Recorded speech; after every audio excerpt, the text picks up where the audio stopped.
Welcome home to USA Global TV and Radio, a place where dreams take flight, with authentic storytelling, diverse perspectives and meaningful conversations, where global stories unite and bridges are built beyond all borders.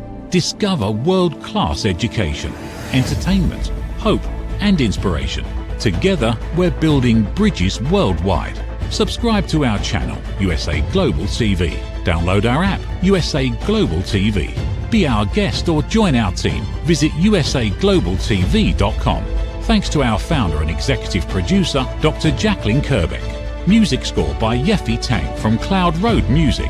Voiceover artist Mike Porter. Creative direction by Paul Garcia. USA Global TV and Radio. Your home for global connection. All rights reserved. This video and its contents are the exclusive property of USA Global TV and Radio. Unauthorized use, duplication or redistribution in any form is strictly prohibited.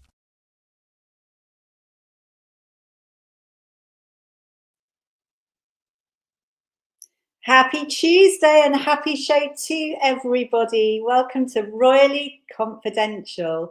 This is the show that will take you through palace walls, through the top headlines and into the hidden gems in London and beyond. We're here to uncover all the jewels, literally and metaphorically, and give our beloved tourism industry a much needed boost. I'm Helena Shard, broadcast journalist and royal expert based in London, here in beautiful London.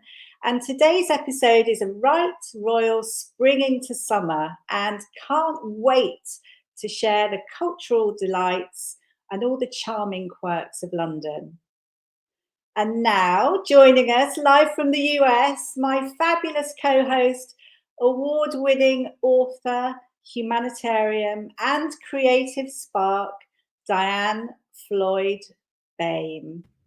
Diane, a celebrated fiction author, renowned for her captivating books for children and young adults. And I think it's your stories, Diane, that nurture young minds, promote kindness and all the lovely empowerment, self-empowerment that young people need. Hi, Diane. Hi, and thank you for that beautiful intro. I am so excited about today. Our show is going to be fantastic. The lineup we've put together is yay! Oh, Diane, you're too kind. You're too kind. No, but we just love to highlight all these wonderful people and places and stories and royal inspiration and some of the cultural treasures. And I think, you know, it makes the UK so magical. And of course, you as well, fabulous UK-US cultures, sort of bridging UK-US cultures with joy and peace. So really great. As usual, Diane, a quick quiz to kick things off. Okay. So, which do you think is taller? So is it my family's landmark, the Shard, or the Empire State Building? Obviously, the Shard's London, Empire State Building in the US. US. What are your thoughts? I'm going to have to look up that building. Go with the Empire State Building. You are correct. Really? You are. So the Empire State Building is 1,454 feet, and it towers over to the Shard's 1,016 feet. Oh, pretty close. So the fun fact, the Empire State Building was built in 410 days. That's not very much. Wow, that's amazing. Really. Huge amount of builders, something like 3,400 builders, designed to resemble a pencil.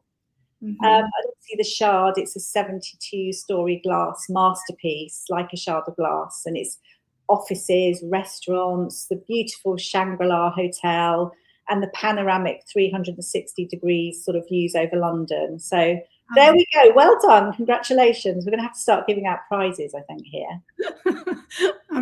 I usually never win, so I'm very excited. But I will definitely have to, next time in London, check out the Shard Building. It sounds fabulous. It's a really lovely place. And I think it's the panoramic views which are spectacular. Mm-hmm. Hey, Diane, let's head over to heritage and royal headlines. Now, this is something I thought about you with this one. So this is beginning with something called Letters Live. And this is in association with Mont Blanc, you know, the pen maker.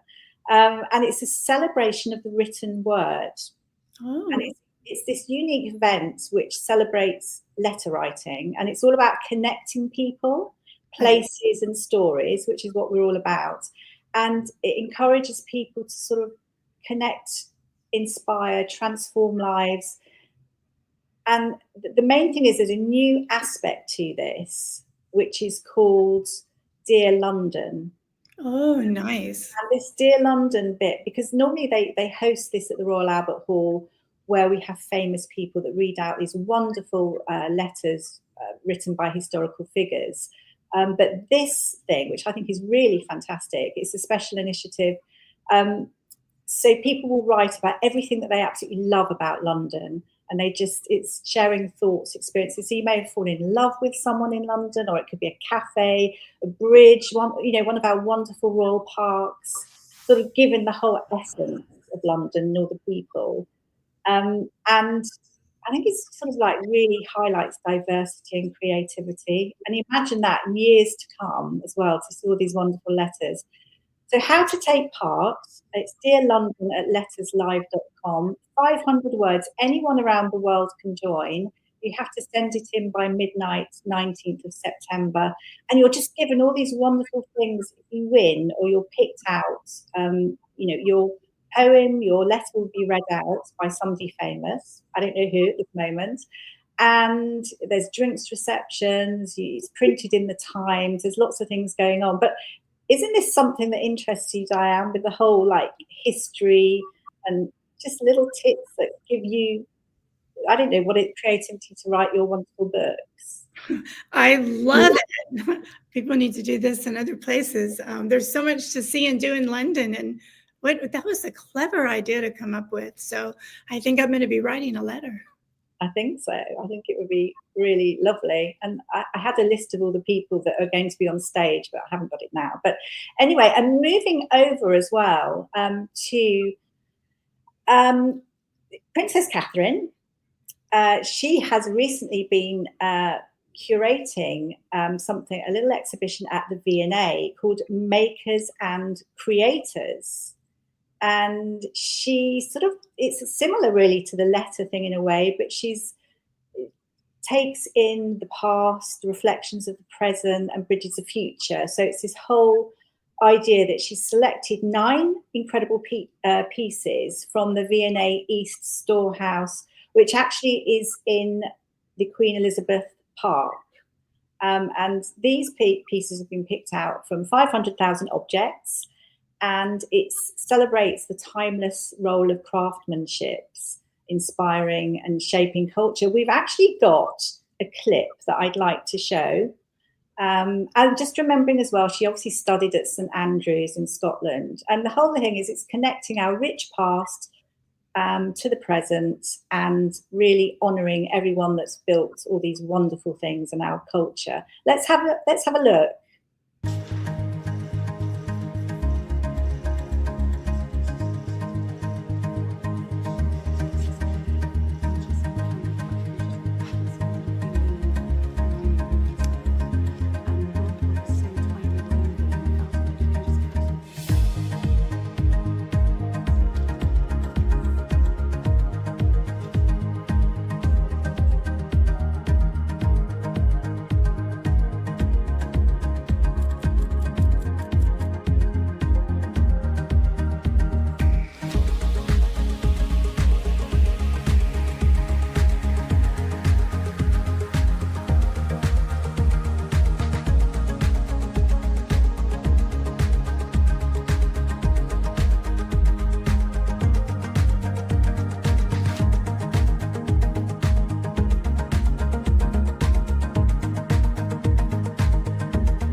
Wow.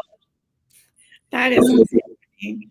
Isn't it beautiful? So the E&A East London Storehouse, free as well. And you just see it's the most amazing amount of artifacts. And it really is absolutely fantastic. I love the ballet dress with all the leaves and everything on it. I think that's absolutely beautiful. Yeah, but moving on to a right royal triumph, Diane. So I don't know if you know or you've seen the Lionesses. No. They have triumphed this summer, and we're so excited. So the Lionesses are an all English football team, all women as well, and they are the 3-time European champions, led by brilliant Serena Weigmann, I think her name is. I mean, I have to say, I'm not really a football fan, but have become a football fan because these girls and the coach are absolutely phenomenal. And they have so much passion and team spirit and just everything about them sort of proving that football, okay, it's a sport, but it's all about heart and determination and girl power, absolutely. And I think when we've been so bad and we all want something to like whoop about, and this has been it. It's absolutely fabulous. And they're sure to get some honours. And it's been during my birthday month. I'm also a Leo, so I've been whooping away. I'm so excited. And I just hope that we sort of go on to win more. Even my male friends, I think years ago, would never have sat down and watched an all-female football match. Absolutely are engrossed. And there we go. There they are. They are our winners. Woohoo! Well, congratulations. Yeah, it's really, really great. So I'm excited about that. So they had like a heroes, open top buses along the Mall and by the Queen Victoria Memorial. Everyone was there buzzing and just waving, and it was just, I don't know, it was I think the grit and grace of the whole thing was incredible, and they've done our country proud, and obviously it's for future generations. It's really fabulous. It is fabulous, and I just want to throw in there, I hope we get to see some of it airing on American televisions. Would be awesome. And for our American viewers, when she says football, she doesn't mean like American football. They're not wearing helmets. It's soccer. Oh, yeah, of course. There we go. See, oh, and congratulations to them and to your country. It's fabulous. Yeah, thank you so much. And now, something a little sad. I think we're all very, very shocked that Ozzy Osbourne suddenly passed. And there's been such an outpouring of love for him. It's a real regal salute for the Prince of Darkness, as he's known. And our lovely Coldstream Guards, Britain's oldest regiment in the British Army, and they formed in 1650. They're there to protect the monarchy and on ceremonial occasions. So they, under King Charles Say-So, paid an unexpected, heartfelt tribute to the late Ozzy Osbourne. And it was during the changing of the guards outside Buckingham Palace, and they played his song Paranoid, which is a really it was a beautiful, unique, and a powerful to salute, to him, the Prince of Darkness. And we've got the picture there. Can you see that's them performing? Unfortunately, I wish I could play it, but copyright and all of that, and we can't. But it was so lovely.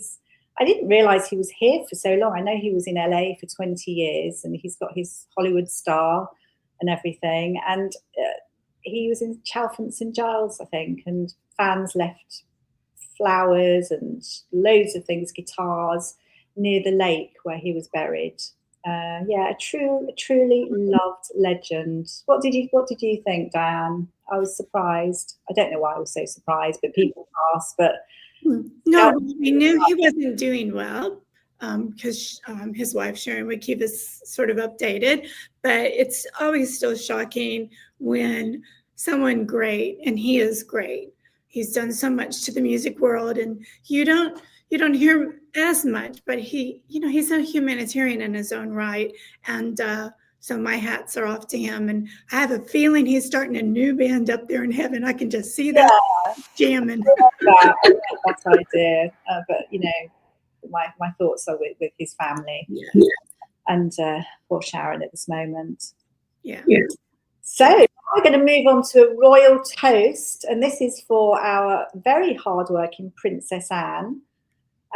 She is turning 75 this month, so like huge birthday cheers for her. She just, you know, as we know, she's the hardest working royal in, you know, the amount of jobs that she performs, and 395 engagements in the UK and 79 abroad, so that 474 in total in the year, which is incredible, really, isn't it? And she had her accident not that long ago where she couldn't remember a thing. And in fact, we were updated by a friend of hers that it was far worse than we've been led to believe. And she was back on the saddle again on her horse at Trooping of the Colour. Absolutely incredible. And she just, you know, she's very fun. I mean, she's been through so much as well. And you think all the things, like 1974, she was actually, you know, that people attempted to kidnap her, and she, you know, it's a very strong woman, and, you know, I can't remember, I think it was a swear word that came out. Just small little things like she does that trademark hairstyle so quickly in 15 minutes, unlike we discovered 2 hours that it takes someone to do it on the crown. And the most exciting thing for me is that she inspires a whole men's collection, as in a fashion collection. So Sylvia Fendi has dubbed her the chicest woman in the world. There we go. I know it's hard to believe, but she does look really great with her hats, and she's quite stoic and strong, which is good, and resonates actually with a lot of younger people here in the UK. But I think for her service and determination, she's now been honoured with a commemorative £5 coin, and it's dubbed Anniversary, if you get the pun. And this highlights her trademark hairstyle and her dazzling Cartier aquamarine pine flower tiara, which was something that was given to her by her grandmother, her late grandmother, Elizabeth, the Queen Mother. So she's featured on this currency. We've actually got something, I think, yeah, there we go. That's the actual tiara, which is fabulous. We've got a little clip as well that I want to show if possible. And this is the No Frills Princess being honoured by, you know, for her devotion and duty. And it just shows the coin and everything. If we've got that to hand, that would be great to show. We're very fortunate that His Majesty has allowed us to use Buckingham Palace for this event, and I need to say that because.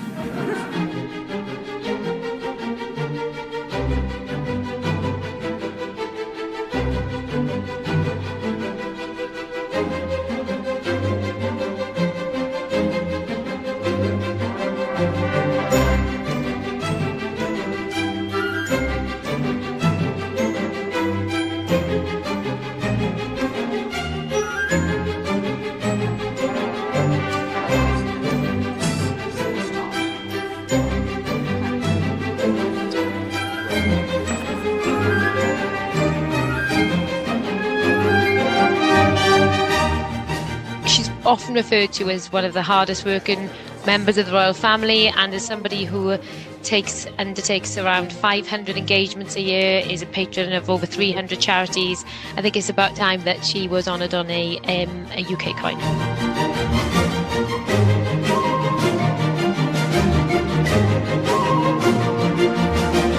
It was really by kind of observing Princess Anne and looking at the role that she plays within not only her family but the nation and the Commonwealth that formed inspiration for the design of the coin.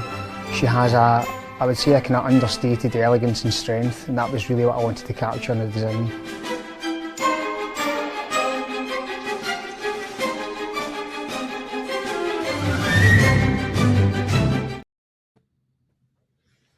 Wow. Amazing, huh? Amazing. I have a quick question. Is it possible for people from other countries to be able to purchase a coin and have it as a keepsake? No, absolutely. You can purchase it via the Royal Mint. I think, obviously, it's a £5 coin, a special one, and I think it's £17 £9.50, if I'm correct.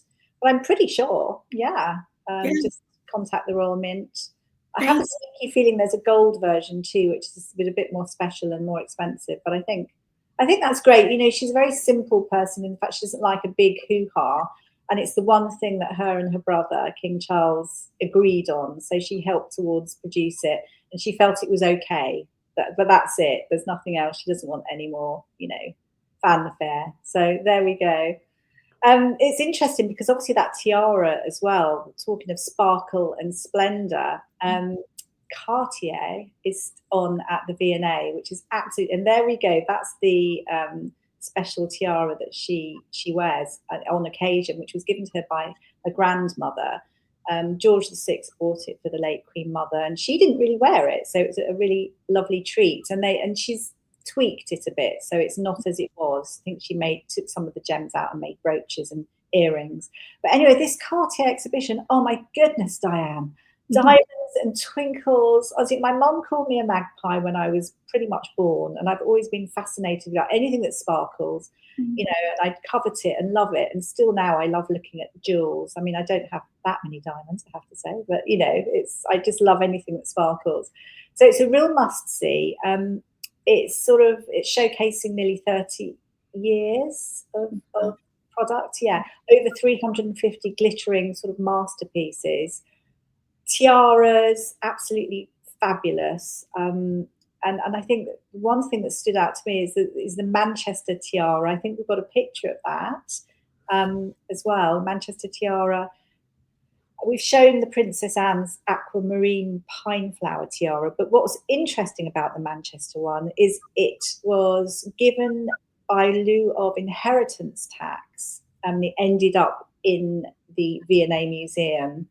And also I was so intrigued, Diane, about the dollar princesses. Do you know about the dollar princesses? No, I don't. The American heiresses, they married. Yes, British aristocracy, and sort of brought their sparkle and scandal and things like that with them. But they adorned themselves with Cartier. So they were within this wonderful, amazing rooms of sparkle. I'm so excited I can barely get it out. I also, unfortunately, my editing skills weren't up to it just before I was coming on, and I've got this wonderful selection of videos and things, and it would have been lovely to show it because the twinkles were absolutely wonderful. But you know, Cartier's sort of symbol of bold elegance and power, and it's the fascinating history, I think, between the royalty in general, which is is amazing to see. But this exhibition runs until November the 16th, so not that much time, but a bit of time. I definitely, anyone that comes over from abroad or who's in the UK, you should go and see it. It is very exciting, very, very exciting. It is very exciting. And I just want to share with everyone listening. So a new documentary is out about, I didn't realize they were called, did you call them the dolls?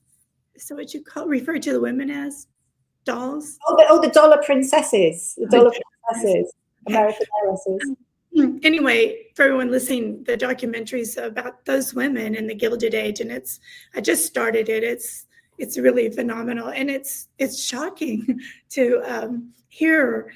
I mean, if I had been in England, I'd be like, "Excuse me, they're over there. We're here." Oh my goodness! I know. I just think it's not be taking our men. I know. This is all like Downton Abbey time, isn't it? Yes. Now, because I think it was featured on that, which is really funny. I love it. It's excellent. Last month as well, we had a right royal helping of happy, Diane. So this month again, this made me laugh really. This just comes down to a conversation that we had not so long ago. So, and I want you to share your little bit of joy because you've been watching something that's quite binge-worthy, it seems. Something that's a British series, and I know that one of the episodes was set in Brighton, so this sort of sets the scene. Do you want to say a few words about what you've been watching? Oh yes. So my husband and I, we just absolutely love Prime Video. There's a little plug there they didn't ask me to say, but Silent Witness, oh my stars. We are on season 23. Can you believe it? We watch it every single night.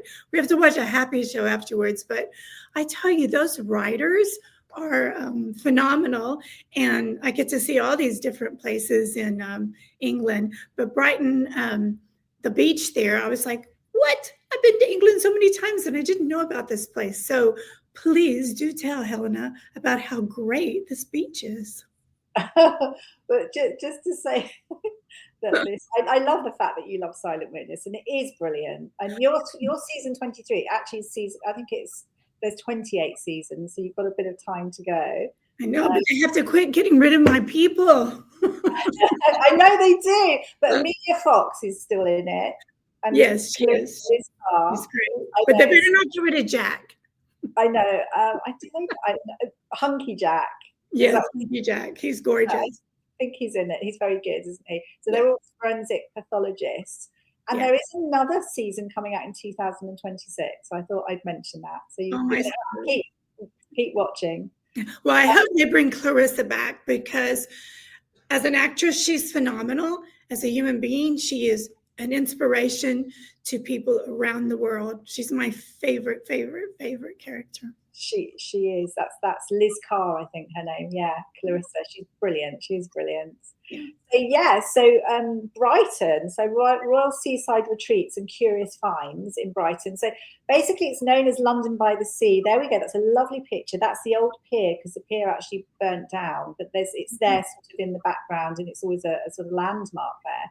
So known affectionately as London by the Sea. It's sort of really lively and quirky. It's got a mixture of the city and the seaside. There's so much goes on, and it literally is a bit like London, but I would say I think it's even more quirky, to be quite honest. But it's really good fun, and you can jump on the train from London and you're there within the hour. And it's just a different feel, when you want a little bit of happy vibe, a bit of fun, because we're sort of city based. We have the Thames, but obviously we don't have the sea. So it's lovely just to go and dip your feet in the sea and just have a little mooch. You just do it in a day return if you want to. And there's like the Royal Pavilion is a notable landmark, which actually was a farmhouse. And it was then made into a retreat for King George IV. A completely opulent palace, really, with banqueting rooms, and it's got this sort of mesmerizing Indian and Chinese kind of like wow to it. So the artifacts and various things, and there's exhibitions there and beautiful grounds and gardens. I don't know if we have a picture there that we can show. We don't. Oh, there we go. So you can see it sort of looks a bit like the Taj Mahal, really. It really is sort of like it's landed in Brighton, and eventually the Queen Victoria sold it to Brighton City in 1850. But there we go. There's so much to talk about with Brighton. It really is like another show. But I hope that gives you sort of a little glimpse into the kooky side, the mad. I mean, anything goes in Brighton. It really is sort of this mad place, and it's really beautiful. But time I'm there, if it's in the summer, you and I will have to check it out together. Yeah, absolutely. It's not far. It's great. I think when you come from abroad, you don't realise you can access the sea. It's not that far. Right. I suppose if you're going to travel to London, you don't really want to do that unless you're here for a while. So There we go. But also, not to forget, moving on to the iconic phone boxes, is a little bit of kooky. As we know, it's like a bit of British history. And they really are being reimagined as art places, galleries, cafes, florists, and for entrepreneurial people. They're sort of like tiny micro businesses, tiny being the word, but it works.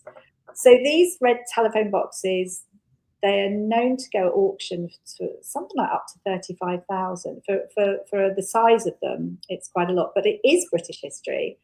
And there is one particular place in Brighton called the Dog and Bone Gallery. So it's 2 telephone boxes housed next to each other. I think it's on the 7 Dials in Brighton. And it showcases, there we go, that's just a little glimpse of one of them, showcasing local artists' work.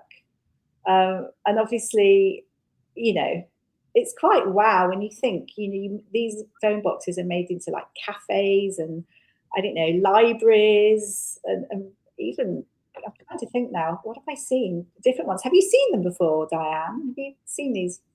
I've seen, obviously, the phone booths, but I haven't seen them decorated like that. I think I actually saw one that was a library inside. That was really kind of cool. And I believe they actually inspired, whoever came up with that idea, inspired the concept to have here tiny post offices for people to share their books, which is really a lovely thing to do. But obviously the phone booths are incredible because I think I was sharing with you off stage that you can buy little tins and cider biscuits to take home and give for treats for your friends and family, which I do. Oh, perfect. I think there's something like, there were thousands of them. I think, did they belong to, I'm trying to think who they belonged to, and then they were sold off. I think it was the post office. But then there was something like 300 red ones, and now, I don't know. But anyway, they are amazing to see. I'd love one personally. I would like one. Great. to build it into something. And also, if you think about the red bus, actually is synonymous with London as well. That is true. But sort of back in the 1900s, it wasn't the case. Oh. What do you think? What colour do you think they were in the 1900s? Our buses. Yellow? Nearly. Lincoln green. Lincoln green. Well, that makes sense. There was sort of a mixture of colours, in fact, as well. And it was actually the omnibus company who eventually painted them red, and it was to keep it sort of like a unique to them, that one company. So that was in 1908, I say. Yeah. So there we go. There's just so many things that are absolutely fabulous. I mean, there was other bits and pieces that I wanted to talk about, but actually there's something I think I'll probably save to next month now. That sounds good, because can you believe it is already time to almost wrap the show up? Is it really? I know, incredible. Sweet. Okay, I'm gonna give you another London trivia. Okay. What animals from colder climates once swam in the River Thames? And it's an animal, not a fish. It's an animal. A dog. It wasn't a dog, but it was actually a polar bear. But this, I mean, it's madness. This was years and years and years ago. This is yonks ago, in 1251. Henry III was given a polar bear by the King of Norway, and it was kept in the Tower of London, but it was attached, it sounds quite cool really, it was attached to a long chain, and it was allowed to sort of swim freely in the Thames. There we go. So you could be hung or eaten by a polar bear, your choice. Absolutely, complete madness. And also, just quickly, if I'm able to give you another one, if possible. Okay. Do Yes. you take it? Go for it. Have a look. So, talking about history and traditions and things like that, under which building in London would you find a time capsule buried? Now, I didn't know this. A time capsule of what? A time capsule buried. It's just a time capsule. Okay. So things that are buried under it. It's under a building in London. Kensington Palace? I don't know. It may not have existed then. Yeah, I mean, it could be, because there is actually lots of things under. That's for another one of our shows. But no, this is actually at Cleopatra's Needle, and it's sort of obelisks, really. A diplomatic gift from Egypt in the 1800s. Have you seen? Wow, I had no idea. It's erected on the Thames Embankment. So, and underneath it, it's basically a snapshot of Victorian life. So it's interesting when you think about the Princess of Wales and all the clothing and all the various things in her little mini exhibition. And we talk about the letters. I find it absolutely fascinating, all of it. It is. I'm so glad you share all this trivia with us. But I must say, I am going to let you wrap up the show. Oh my goodness, really? Already? Okay. So, I mean, thank you very much, basically, for being with us. And Diane, thank you for being brilliant as always. Do you have something to wrap up with, or thought of the day, thought of the month that you'd like to share? Well, you know me, Helena, I'm all about spreading peace, joy, and love. And I want to thank you so much for enlightening people in the great places to go in your beautiful, beautiful country. And I'm honored to be part of your show. Oh, that's really, really kind. I know. And we look forward to sharing some magical things. And I think one of the things that I just think it's just so important, isn't it, to stay curious. I think to be curious is everything, and it leads you on to the most amazing things too. But, you know, again, as always, we say, Diane, also it's celebrating the small joys and finding magic around us. And also, you know, as well, there is that sentence that the best things in life, or saying, not sentence, the best things in life are free. One, we have some amazing places in London, like the Royal Parks, and lots of, you know, our exhibitions and things, which actually you don't have to pay for, and they're wonderful. But also the other thing, you know, friends and family are everything. And I think that's sort of something that I would like to end on. So, yeah, so thank you for joining us, everyone. We really look forward to seeing you next time, where we can share lots of snippets into wonderful, beautiful London. So until next time, stay curious, stay kind, and keep celebrating all the small things that really make life royally unforgettable.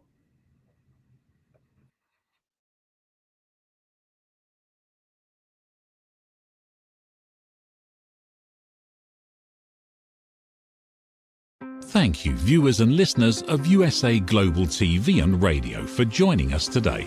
We're honoured to have your time and attention as part of our global community. At USA Global TV and Radio, we believe in the power of authentic conversations, meaningful connections, and creating a world of possibilities together. Want to be part of something bigger? Join our team of elevated listeners at usaglobaltv.com, a space where your voice matters and your ability to listen transforms relationships.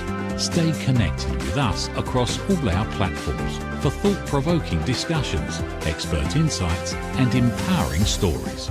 Subscribe to our channels at youtube.com/c/USA Global TV. Follow us on social media and explore the endless opportunities we're creating for growth, learning, and inspiration. Together, we're not just broadcasting, we're building bridges and changing lives one conversation at a time. For inquiries, contact us at info@usaglobaltv.com. Music by Johnny Dies. Produced by Executive Producer and Director Dr. Jacalyn Kerbeck. Voiceover by Mike Porter. Creative Direction by Paul Garcia. All rights reserved. Copyright 2025. Visit usaglobaltv.com to view our full terms and conditions.